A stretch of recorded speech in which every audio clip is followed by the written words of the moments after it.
You're listening to the Crochet Conversations podcast with Inez and Mel, and this is episode 34, Debunking Some Crochet Misconceptions. Welcome back to this other episode. Hi everybody, welcome. I am not well. I'm not feeling good this week. You haven't been well, yeah. So, if you hear that I'm a little bit breathless or out of breath, please forgive me. I don't have the flu or anything, but I've been having really bad stomach issues.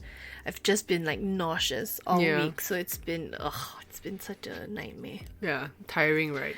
But I'm looking forward to recording this episode. Yeah, it's an interesting one. Yeah, I was extra careful with my health because I was planning this episode. Yeah, you have to be well for this week. Yeah. For this weekend, yeah. So I based my whole week's routine around getting well for this podcast. Yeah, so I'm actually pretty excited to be back.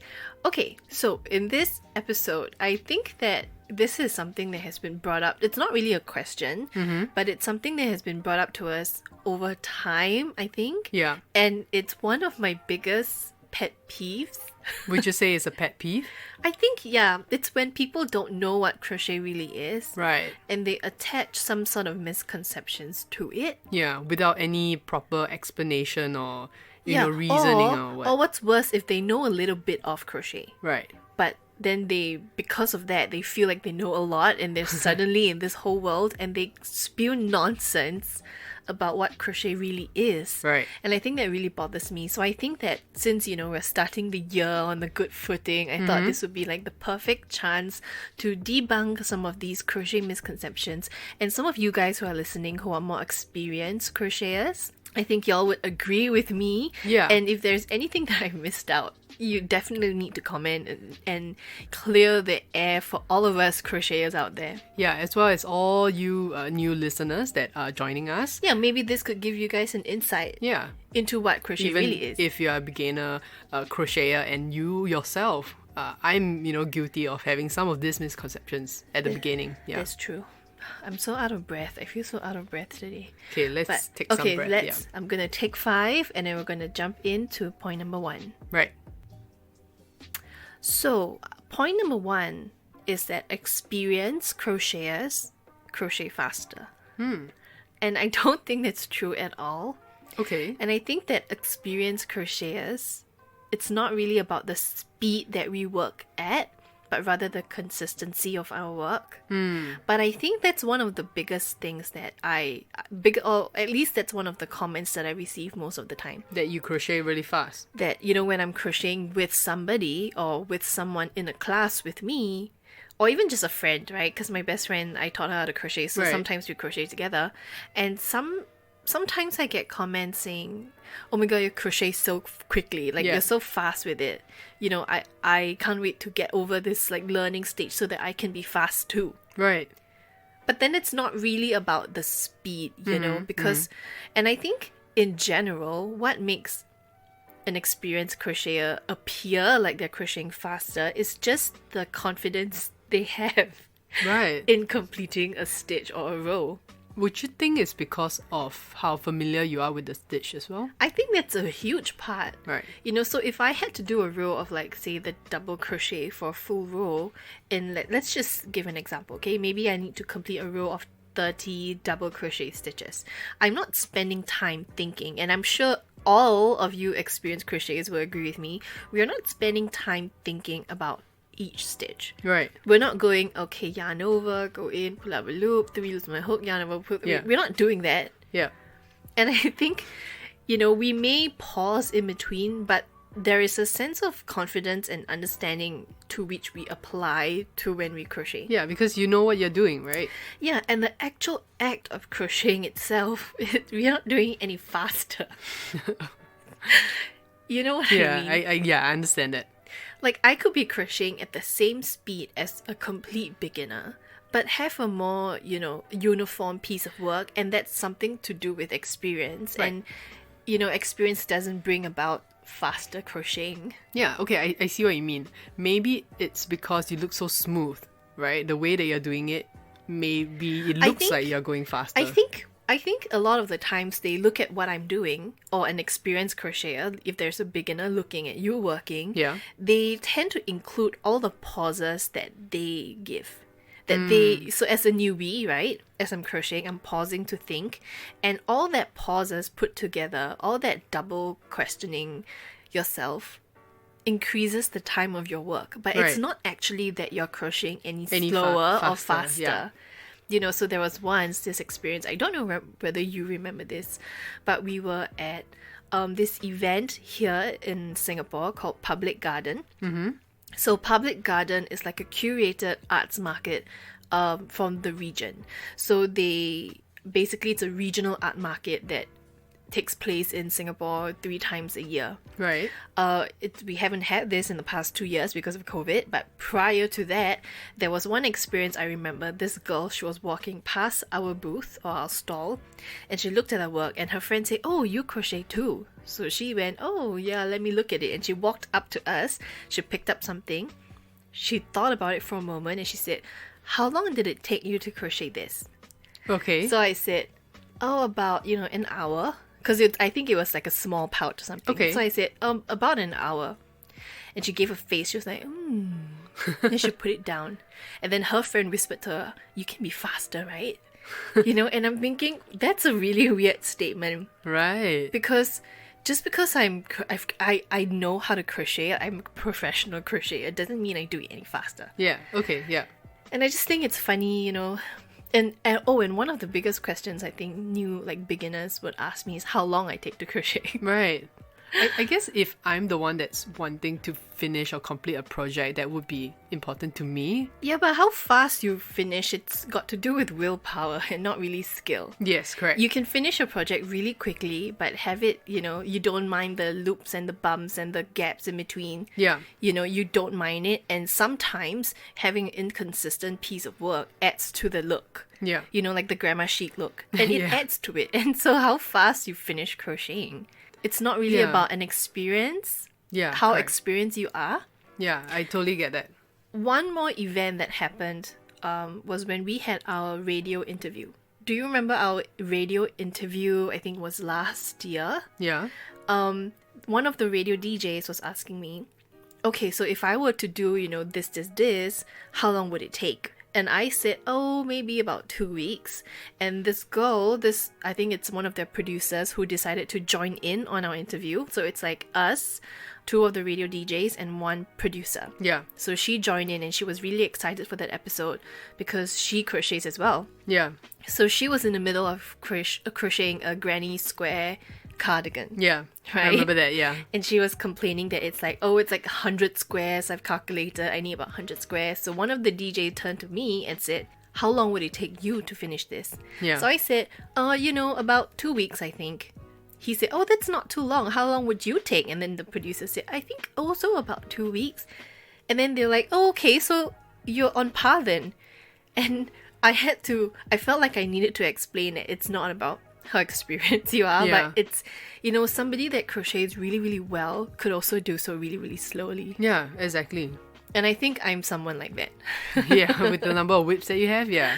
Yeah, so I just found that this was funny. If you guys have experienced this, let me know, because I'm sure I'm not the only one. Yeah, I think sometimes people try to compare maybe other skills that, if you are better at it, maybe speed faster at it. Speed comes into the how well it's being done. But I guess for crochet it's not. I mean, that way. if you think about it, we only have 2 hands, and there's only a certain speed to which we can flick our needle, and our crochet hook and crochet with, right? Yeah. So I think it's quite a funny point. So I just want to say clearly once and for all, okay, experienced crocheters don't crochet any faster. Yeah. There are lots of newbie or beginner crocheters who can crochet a lot of faster than us. It's really about the quality of your work. So exactly. don't feel stressed that you've been crocheting for 5-10 years now and you're still taking 6 months to complete a project. It's not about how long you take. Yeah. And if you're a beginner crocheter listening, it's not about how fast you can crochet. Definitely not. Yeah, from my experience, speed is got nothing to do with it. Yeah, and something just occurred to me. Okay, so when I'm in my classes, I realize that one of the things I tend to tell my students is to slow down. Right. I will tell them. Do you find them trying to do it really quickly? Yeah, and it's something I just realized like 2 seconds ago. Right. So I realize I tend to say, do it really slowly. Don't worry about how fast you're going. Like crochet really, really, really slowly. Like go at a snail's pace, like deliberately slow down. Right. So that you can see where every strand is sort of coming out from. You know how the yarn moves. Don't try to do it too fast where maybe you're not comprehending what you're actually doing. Right. And like really slow down. Okay, that's very good advice actually. I think at the end of the day, speed is not an issue when it comes to crochet. Yeah. It should not be on your mind when it comes. It's a kind of a slow and steady craft, I would say. It is. It definitely is. It's such a slow craft. So, enjoy the process of going slow with it. I think that's all I have to say on this point. That's a good point. Now, moving on to the second point, I believe a lot of people have heard about this misconception, I would think, is that crochet is for old ladies. I hear this all the time. And and I think this misconception is it's not within the community. I think it's how people view us. So even outside the community especially, right? Yeah, this is it's more that we are very misunderstood. I mean, obviously, it started out as a lot of old ladies, I would say. Yeah, because only they have the free time. Yeah, and also for work, right? As we know, they do a lot of craft, they crochet garments to sell, like long time ago. And we always do hear people coming back to us and saying that I learned this from my grandma. Yeah, or my mom used to crochet, or I know about crochet because my mom or my grandma used to crochet, and we always hear that all the time. And you know what's funny to me? It's that if you look up crochet on YouTube, there's almost no old person crochet. I mean, I think nowadays it's so different. You see children, you see even guys. You have a lot of guys in the community that crochet. And YouTube is such a big thing in our culture now. If you want to crochet, most of the time you go on and you learn about it, right? Yeah. And even if you're not actively looking for it, surely you've come across 1 or 2 crochet videos on YouTube. And they're all young, modern people. Yeah. Like you and me. There's so many things that you crochet, or the crochet items you see nowadays look so modern and unique and cool, Yeah, I had a friend once ask me, so what are you doing now for work? I haven't met this friend in a while. And I said, I crochet for my business, and I bead jewelry for my hobby, and I do tarot. And then this person said, oh, so you're an old lady now. Like, I'll smash your brain in. Okay, I wouldn't. Don't recommend violence. But, I was like, that's not really true. Yeah, no like, way. Why are you thinking that way still, you old man? Yeah. Which goes back to the misconception again, especially for people outside the community that don't know there are so many people, or even, the younger people that's able to do crochet. And I think it's funny to me because there's like a crochet comeback. Okay. Like all over TikTok. Right. The crochet is just everywhere now. And also celebrities are taking up crochet. Yeah, it's not just wearing... celebrities, like expensive brands, right, are using crochet on the runway. Yeah, so people are hearing about this. And yet they still think crochet is grandma. It's not, guys, it's not. It's definitely not. Okay, so I think that's all we can say about this point. Okay, yeah. Crochet is not grandma. It can be really young and fresh and modern. Yep. Which is exactly what we want to portray. Yeah, right? Anybody can take up crochet. And you don't have to be old to do it. That's right. I think that's the main point. Okay, so let's move on to point number 3. Is it point number 3? Yep. Yeah. So point number 3 is that as a beginner, I think there is a very huge misconception that using a larger hook size will be easier to crochet with. Oh my goodness, I would totally believe that. Yeah, and I feel like it's like one or the other. I have had classes where somebody brought her crochet hook and she said she didn't know anything about crochet. She just bought something online and she came with like a 0.9 mm crochet hook. Oh my goodness. So it's extremely small. And another time, people come with a 10mm crochet hook. So it's like both extremes, yeah. Both extreme ends. And I keep telling them, don't work with it that way. Just find the middle ground. A 4 or a 5 works well. Yeah. I like to work with a 3.5, and that's how I teach my classes. Because I feel like, especially in my in-person classes, it's a lot easier for me to teach you with a smaller size hook, because I think it's also easier to push your hook through the stitch. Right. With a smaller size hook. Obviously I tell you to go looser and all that, but we always adjust. Right. And there's very rare times we ever need to use like a 6 or a 7 or a 10. To be honest, I've crochet never used anything greater than 5. I think 5 is my biggest. Have you used a 5 though? Yes, I have. I just find it so funny that people think the bigger the hook size, the better. I don't know why. It just thinking about it seems like it would be easier. So my comeback, what I always say back to them is, if you're starting to write as an adult, let's not talk about children, okay? Which, fine motor skills may be still in the developmental stage. But as an adult, if you need to write with a new pen, would you choose a really thick, chunky pen to write with? Or would you want something that's more streamlined and easier to fit in the palm of your hands? What a good example. If you are somebody, and I know everybody writes differently and have their own like writing or holding habits, if for you it's easier to hold a thicker pen, then fine, by all means, that's for you. Right. That's specific to you. But it's not specific to learning crochet is easier with a larger hook size. Yeah. Okay, that entirely makes sense. And I think it's, it just makes crochet a little bit more difficult, because the thicker the hook, the harder it's heavier, first and foremost. You're going to have to be using thicker yarn. There's really not much you can do with yarn that's so thick. Right. You don't always want to be making really thick baskets or handbags. It makes making small projects look really cumbersome and chunky. And as a beginner, if you want to make like a headband, you can't always work with a really big size hook. That's true, right. So that's my point. Okay. Do you want to jump into yours, or should I go on to the next one? Let's go on with yours first. Okay, so my point number 4 would be that using darker colors is better for hiding mistakes. Oh, is it not? It's a self-fulfilling prophecy. I mean, dark colors are so difficult to work with, isn't it? Exactly. So if you use darker colors, you are definitely going to make more mistakes. And because it's dark, you can't see it. So it's like making a mistake in the dark. Yeah. But you make the mistake because you cannot see your work. Yeah, this is not like a stain on a black t-shirt kind of theory, right? It's not.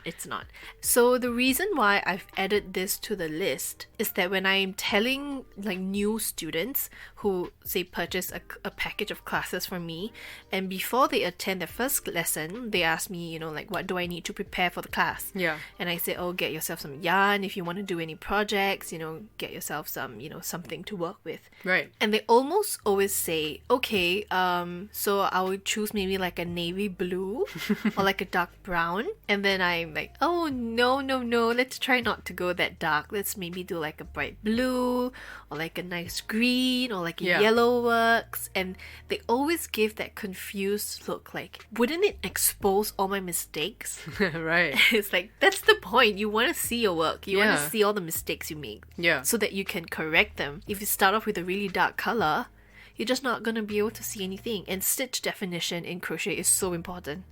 You know what? I think you should actually let them do 5 minutes of a dark color, and immediately they'll be like, okay, I'll never want to work with dark colors again, because that was what happened to me. In the past, I would still, try to talk sense into them. But nowadays, I say, okay, you want to try? It's more difficult. And if they argue, then I say, okay, fine, let's try it. So here's some black yarn. Yeah. Give it a try. Do a go chain with of the 10. darkest color you can. Yeah, do a chain of 10. Put one single crochet in each, and then count back your stitches and tell me how easy it is. They don't even need to complete the chain. Yeah. And they go, okay, right, I get what you mean. It's like, can you listen to me when I tell you? I'm not out to hurt you. I think I stopped after 2 minutes, and I gave that, whatever I was trying to do, I gave it up. You are currently, I wouldn't say working, but you have stopped working on a cardigan, right? Oh, man. And it's a dark grey tweed. Yeah. How's that going for you now? I'm just taking a break. I wouldn't say I have stopped entirely. Okay. But has the colour got anything to do with it, maybe? A little bit. For sure, yeah. And it being tweed. Makes it even So, harder, yeah. And it's wool, which is not it's not It's as not the smooth, easiest, yeah. It's tweed wool, so its texture is not so easy to Yeah, work with. look at me just completing one granny square cardigan, and I'm like, yeah, I can go on to work with any material now. Well, but to be fair, I kind of pushed you in that direction because I wanted. Whoops, sorry, my hand just hit the table. I wanted a tweed wool cardigan for myself. Yeah. And mine is a cream, like a light cream color. Yeah, and I wanted to match you. Yeah, I wanted you to match me too. I Yeah. wanted to have some sort of like couple tweed cardigan. So I sort of pushed you in that direction. I mean, you didn't like the light grey because you No, already yeah. have a light grey and blue Yes, cardigan, yeah, right? yeah. So in the end, Mel chose a dark grey one and it's really dark. Really dark. Yeah, I think people like to choose dark colors because dark colors do go well with a lot of things, but we forget how difficult it is to work with it, you know? I love black, and a lot of my own wardrobe is black. Yeah. But when you walk into my studio, you're not going to know it. You're not going to see any hint of black anywhere. No, yeah, not at all. As I was organizing, because I think, I don't know if I mentioned in a previous episode, but we were organizing the studio earlier this year. Yeah. And we took out some of our yarn and we looked through it and recategorized them. And I realized how little black I have. It's just you yourself don't work with black as well. But I do like black, Yeah. I do like working with dark colored yarn because I think it lends to a more sophisticated look. But for some reason, black crocheted items just don't look as nice. I don't know what it is about Right, it. okay. Maybe it's the lack of shadows on a black piece of fabric. Okay. That from afar you can't even really tell that it's crochet unless you're like up close. Yeah, I guess the beauty of crochet things is that you can see it, right? You can see Yeah, the that's texture, right. you can see the stitch. I mean, so it's like off track, side topic, but I think that the best color to crochet with is actually dark grey. Huh. That's my personal. That's your personal preference? That's my or? personal preference. Okay. Yeah, I think anything you crochet with, having a medium to dark grey looks beautiful. Right. Okay. I can see But that. anyway, yeah. that's a different topic. So moving on, point number 5. I think this is not really a misconception, but it's a wrong understanding of how stitches work. Okay. Okay, so I'm just gonna put it under misconceptions because it's kind of like it. Right. And this point is that there is a right or wrong place to place your next stitch Okay. when it comes to crocheting. And the reason I say that is because there are a lot of times the question I get from new learners is I don't know which placement to put my next stitch in. I don't know which gap, space or hole to enter to place my stitch in. Right. So for example, if I'm putting a double crochet into like a chain, do I work in the chain space or do I work in the chain itself? Okay, yeah. Okay, I think unless the pattern specifically calls for something, like for example, if you're doing like an overlay or mosaic crochet where it requires you to specifically work into the front or back loops, unless you're doing that, it really doesn't matter. I think what matters is the number of stitches you have on your work. Right. Okay. And while yes, there is a generally accepted place to where you can put in your stitch, if you need to put a final stitch in a row of stitches and you're not sure where it goes, it's not wrong to just squeeze your hook in somehow. Really? I didn't Yeah. know this. No wonder you always get so frustrated with me.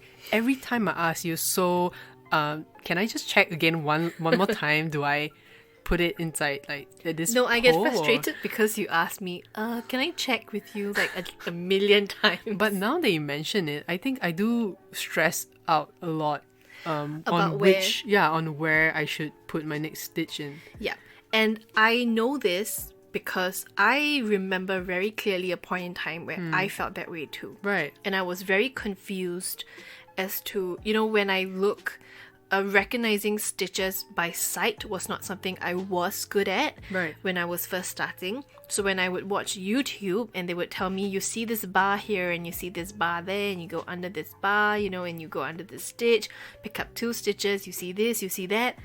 And I would always be so confused, like, what are you looking at? All I see is a clump of yarn. It's impossible. Right.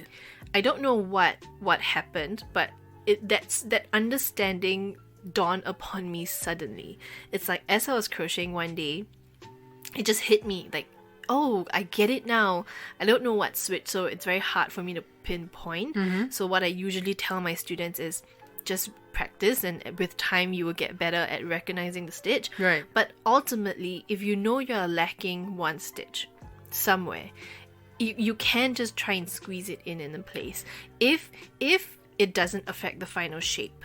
Right. If the final shape gets affected, and if your stitch count gets affected, then you should stop and start over again. And in that case, you are probably making a mistake. Right. Okay. But if you don't know where to put your final stitch in, the important thing is to have a stitch there. That's it. Right. Okay. I think it really depends, right? Because it really depends. Yeah, yes. I would be stressing on whether if I do make a mistake, is it going to be visible or not, right, at the end of the day? Yeah, because crochet pattern bases itself very heavily on the type of stitch and how many stitches. Yeah. So it's more important to make sure that you end on a certain stitch, or you put in a certain stitch this way. It's more important to have 10 double crochets and 5 half doubles. Yeah, I learned that when I'm building my cardigan especially. Yeah, it's more important to have that than where you put the stitch in. Yeah. So, like, for example, if you're doing a granny square and you're working into a chain space, if you accidentally put a stitch into the chain itself, not the chain space, it's not going to affect your work as much as you think it does. Yeah, I see that. And I feel this is the point that a lot of beginner crocheters tend to stress overly much about. I do, yeah. And I understand that completely, because I definitely used to be like this as well. But don't worry, because as long as you have that right number of stitches, how you recognize where to put the stitch in will just get better over time. It's either I'm a perfectionist or I'm just so scared you end up scolding me if I do it wrongly. You know what I mean? I think it's a little bit of both. I think you are quite perfectionist when it comes to your work, as many people are, I think, with crochet. But you are absolutely right that for you especially, I need extra harsh to on you. think twice. If I put it in here, is this the right? Will I get any repercussions after that? Because when Mel passes me her work to check, right? You are a bit more harsh. I feel like I need to be a bit more strict on you, because you are also representing the brand. That is true. Although we have established that you do not really crochet. Yeah. Right? So I know I'm being a little bit harsh on you, but that's my way of loving. Oh, yeah. Tough love. Tough love. So point number 6, this is something that I used to think at the beginning as well, that crochet, it's really hard to learn, or it looks like a really difficult craft. Okay, I have a similar point in my notes. Okay. And that is that crochet is overly complicated. And I think it's kind of the same thing that you're saying, right? That crochet is a bit more difficult or not so easy. Yeah, definitely from my experience. As opposed to knitting, right? Yeah, as opposed to knitting, for sure. My experience is I see you crochet, and you are quite an experienced crochet, I would say, or all the YouTube videos that I see, and it just doesn't look easy, with the using like one hook and making all the things that you can do. Yeah. Right? I think this is also one of those crochet versus knit kind of argument. Yeah. And I feel like this point is always brought up in comparison to knit. So if you want to look at it from that lens, then yes, crochet has a lot more kinds of stitches that you can do. Yeah, and because of that, it makes it seem more complex. Yeah, and that was mainly one of the reasons why it took me a while to get interested or to start picking up in crochet. Yeah. I mean, in knitting, you only have knit and purl, but it's the permutation of which you put that together, right? Yeah. And that's the same in crochet as well. It's just like with the basic stitches, which is the single, half double, double, treble, you can do a lot more. You can put together a lot more. And I mean, if you permutate 2 stitches versus like 5 stitches, for sure, definitely the one with 5 stitches will give you more variety. Yeah. Right. And I think when people say that crochet is more complicated, it's the idea that there are so many things to choose from. How do you know which stitch to work with? Right. I think it's one of the questions I get a lot of times too from my classes, which is, how do I know if I want to put a double or half double in my headband? Right, okay. And it's, you need to give them back that sense of empowerment that you are the creator of your work. Yeah. You decide for yourself if you want a double or a half double. Because either one would work, right? And the only way you would know which one you like is if you swatch. And there's just no way around swatching. Right. You're going back to swatching again, yeah. Everything is about a swatch. So I always tell them, if you're not sure which stitch to work and you are overwhelmed because you have a lot more options, Yeah. Just swatch them all. Yeah. It's just whether they want to take the time to, of course, but just swatch them all and then you have a better idea of what you want to create. Yeah. It's that psychology concept. I don't know if I'm saying it right. Okay. That the more choices you're presented with, the more unhappy you are. Yeah. Like the less content you are with your choices. Definitely, Because yeah. it's the idea you know that you're giving up like 10 other options as opposed to choosing A or B. Exactly, and that itself is a misconception. That Yeah, the that's more true. choices you have, the easier it will be, but it's entirely not true. So I think when it comes to this portion, I Yeah. think this is really what people are referring to.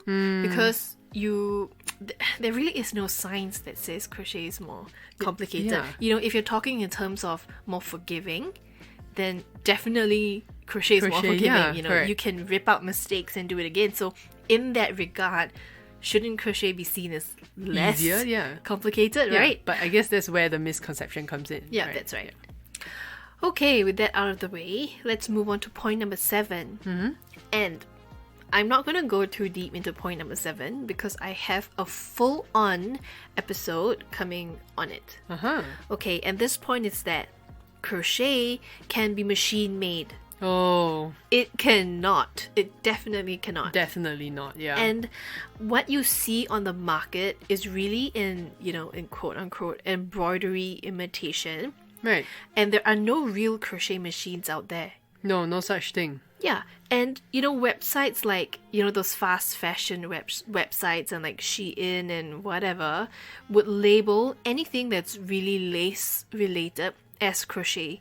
And it really confuses me because sometimes it's just a way of creating the fabric, having eyelets, or it's like a lace something.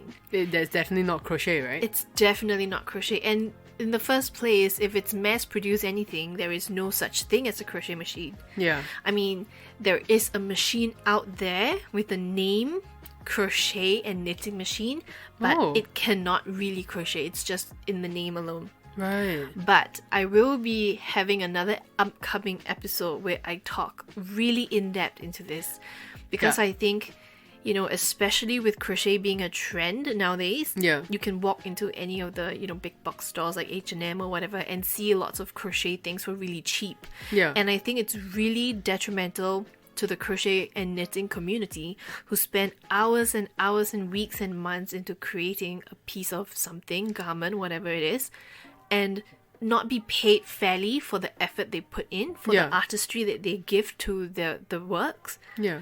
So it's something that I really want to talk about in Debunk in a future episode. So that's all. I'm going to leave it at this. Yeah, I am excited about the episode. Yeah, so I have done a ton of research yeah. into this. And some of you guys know that I was in Germany earlier last year. And that's when I went to visit like a convention that is all about textiles and fabric. And I went to take a look into different machines that are used in the factories and industry. Yeah, that produces fabric, right? That produces yarn to make the fabric. Right. And it was such a big eye-opener for me, and I really want to share my experience in that case with you guys. So Yeah. So stay tuned for an upcoming episode. definitely crochet is only handmade. Yeah. But so for this point alone, you Yeah. know, just take it at what I'm saying. Crochet cannot be machine made. Yeah. And moving on to point number 8, I've heard that people who can crochet cannot knit, and people who knit cannot crochet. I have a point like this too. And my point is that we can either knit or crochet. So we're kind of on the same page here. So Okay. let's we should combine our notes for Yeah. this one, right? Yeah. How does that make sense? Is it because it's so different? It is different, Yeah. but then again, it's just something I can't wrap my brain around why there would be this idea floating around. And I don't want to pinpoint any particular community, but I find like people who knit who tend to think that way a little bit more. Right. I'm not quite sure. It's just based on my experience. All you knitters who are listening, if you do knit, like tell me your experience. Do you feel like it's like a thought that's been widely accepted in the knitting community that if you knit, you're definitely not touching crochet? Right. Because it's like saying I can either only dance or sing. I can't do both. And that's quite funny if you put it that way. Yeah. Yeah. And while they are two really different, like really separate art, I think to me, crochet and knit is two separate art. Right. And they should not even be compared with each other because there's nothing similar about the two apart from the fact that you use stitch markers and you use yarn. You know, and even the stitch markers is completely different. It's a closed ring, you know. Yeah, what were you saying? When I was trying to read more about this, I've heard people who have experience, especially like you mentioned, knitters, right? They don't find it so easy to pick up crochet because they don't have somebody that is around to help them to pick up crochet easily. But in that point, I've seen crocheters who also cannot pick up knit. Because they're just so used to it. And you know, as I was mentioning, that the skills from crochet and knit are non-transferable. Yeah. Which means down to the way you hold your yarn is different. Yeah. It's not the same art at all. But there's no reason why you cannot do both, since they both require the same kind of, you know, raw materials, which is yarn. Yeah. There's no reason why you can't do both. It's like saying somebody who crochets can't, you know, weave or cross stitch, you know? Right, or I cannot write and draw or something like that. Yeah, that's so funny to me. I don't understand why this would even be around. It is very common in this day and age to have a multidisciplinary artist who does more than one forms of art. You know, there should never be such a great divide between, oh, you crochet and I knit, or I crochet and you knit. It should never be so like divisive that way. Yeah, that makes sense. This reminds me of a conversation I think we had. I'm not sure whether it was in a podcast or we were just talking about it. And I mentioned to you that the craft that you choose, especially between knit and crochet, is based on the kind of personality that you are. That's true, yeah. So maybe it's more inclined, like you're more inclined to one based on how you are like a person. And maybe like if you are more creative, then, you know, we have seen that most people will pick like crochet. That's true. But you see, we don't all just have one side to us. Exactly. Yeah, and I think that's what people need to remember, that we have different sides, and crochet and knit and weaving and cross stitch and singing and dancing, you know, can all feed different parts of us, and we're not just like one craft girl. Have you heard of this term bisexual? Bisexual. Oh, yeah. I have, yes. This term came out when I was looking and reading about people who knit and crochet. Love that. Yeah. I am bisexual. Yeah, yes, you are. I definitely am. I'm not one yet. I just think that, you know, crochet feeds a different part of me, and knitting allows me to de-stress in a different way. Yeah, and it's amazing that you found that through being able to work on both crafts. And the only reason why it's crochet and knit is because, as simply put, we both use yarn. Yeah. And since I already have an abundance of yarn with me, I might as well use it up for knit too. Yeah, so misconception. This misconception definitely needs to be cleared up, because, you know, we should just work together to put an end to this crochet versus knit, which is better argument. Yeah, they're both different in different ways. So, end of story for this. So point number 9 is kind of related to this last point that we just gave, but I just feel that it was important to talk about it too. And that is, the word or the term knit is an umbrella term for all things fiber arts related. Yeah, like, you know, crochet and knit, they are the same thing, like saying that. Yeah, but that sentence alone already gave you the umbrella term. It's called fiber arts. Ah, okay, yes. And I feel that a lot of people would come up and say, oh, this is knit, you know. Yeah. And I say, oh, no, this is crochet actually. And they'll be like, oh, yeah, but it's like kind of like knit. Yeah, we get it all the time, yeah. I'm like, no, it's crochet. It's not the same as knit. And then the stubborn ones would say, yeah, but it all falls under knit. Right, you know, especially people who don't knit would say that to me. So then I have to go, let me stop you right there. It's not the same thing.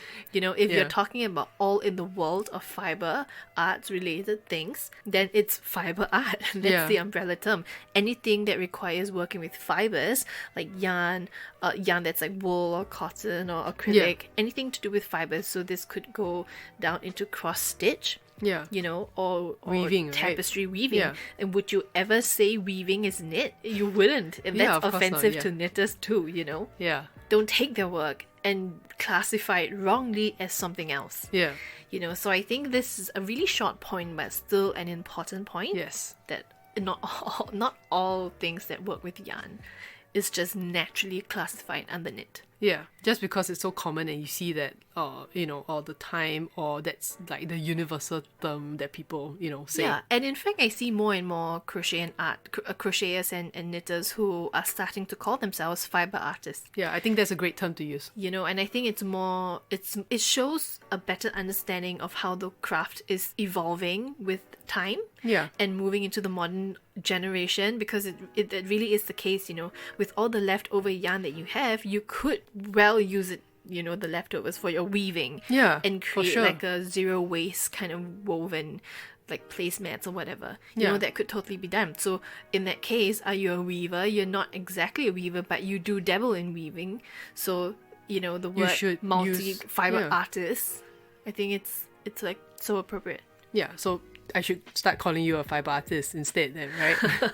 Because you do a lot of, you do some weaving and knitting as well. I Yeah. do, but ultimately I still feel that as a professional crocheter, I cannot call myself a fiber artist because I am not professional in any other thing except crochet. Right, okay. I You know, see. and while I teach crochet and knit, knitting is not something I do professionally. Like if you take away crochet, all my crochet hooks, I think our business would just die because I'm not that good at knitting either. Right, okay. I just know it and I like it. Yeah.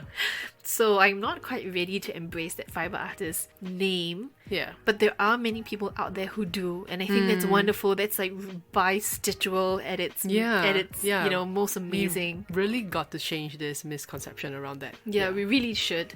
So that's point number 9, that the word knit is not an umbrella term. Okay, so moving on to our final point now. This misconception is that crochet makes really stiff fabric and therefore there's no drape to it, so it's not suitable for clothes making. Yeah, I've heard this one before too. It's not true, guys. Crochet is such a wonderful art, and it's whether your work has drape or not, It really can be depends, determined yeah. by your swatch. Your swatch again. I know I keep going back to swatches, but it's so important. If you can figure out the right tension, you know, the right hook size, the right yarn to use, and you've swatched it and it looks fine, then there Yeah. is no reason why your crochet work needs to be stiff. I was so sure you're going to say it depends on the stitch, actually. It does. It sometimes does depend on the type of stitch you use. Obviously, you don't use something that's like too thick if you want a thinner Yeah. fabric, and don't use something too thin if you want a thicker fabric. But in general, I think crochet is wonderful for clothes because it's got structure, it's got body, right? Yeah. If you want like a sweater, it's really down to the material you choose. If you get like a merino wool or alpaca wool with some Oh, sort those of silk or definitely rayon, drapes, yeah. they're so soft.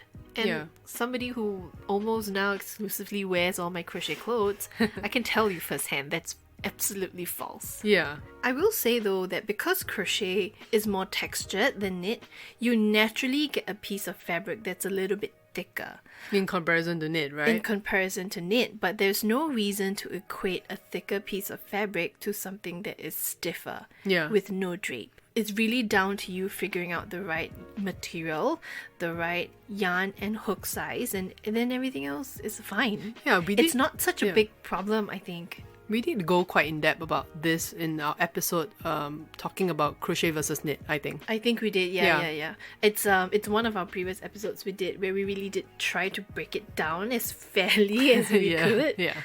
And it's just one of those things, you know, people think that crochet is so thick and Yeah. it's not wieldy and Yeah, or you know. like certain things you make, like for example socks, you should knit like exclusively, right? It's better to knit, but Yeah. it doesn't mean that you can't crochet socks. Exactly. And you know, who knows, maybe crochet socks might last longer, I don't know. Hmm. You know, you need to figure it out what works for you and your tension. Or what you like. Yeah, and there are some people who naturally crochet looser and have a looser crochet tension, and so their work would naturally have more drape as compared to somebody who crochets really tight. Yeah. crochet, it's not naturally the way crochet is formed. So I think it's a really horrible misconception that people think crochet naturally already gives really thick fabric and so excludes it from certain things right off the bat. And so there it is, the top crochet misconceptions that we really wanted to clear up. I think that if you are a beginner and don't know very much about crochet, this could also be a really good way to introduce you a little bit to the correct information in the crochet world. And if you are an experienced or you know how to crochet, just understanding what like false information or misinformation can also help you get better at your craft, I think. I'm sure that there are more misconceptions that we didn't cover, so send us your messages. I really want to know. I think we could definitely come back and make like a part 2 of this. Yeah, I think so too. You know, more crochet misconceptions that we need to kill. Yeah, let us know like what kind of explanations you have to give people who come up with misconceptions. Who don't understand. Yeah. I would love to hear different ways of saying what I'm saying, because it's not really about saying it the first time. It's saying it many, many times in many, many ways until people get it. To do that. Yeah. We're here for it all. So send us your messages. You can find us on Instagram or Facebook. And I always say Facebook, but really it's Instagram more. Like we're never on Facebook. So find us on Instagram at Crooked Crochet SG, or you can send us a text. You can WhatsApp us to +65 91 272 743, or email us via crookedcrochetSG@gmail.com. Yeah, or if you have any questions at all that you would like us to talk about, to answer your questions. Oh yeah, send us your questions. Send us your emails. And we'll be back next week. New episodes get released every Sunday at 12 noon Greenwich Mean Time. We are based in Singapore, so this is definitely Singapore time. Yep. If you need to do any conversions for yourself. With that, we'll see you next episode. See you next week, guys. Bye. Bye.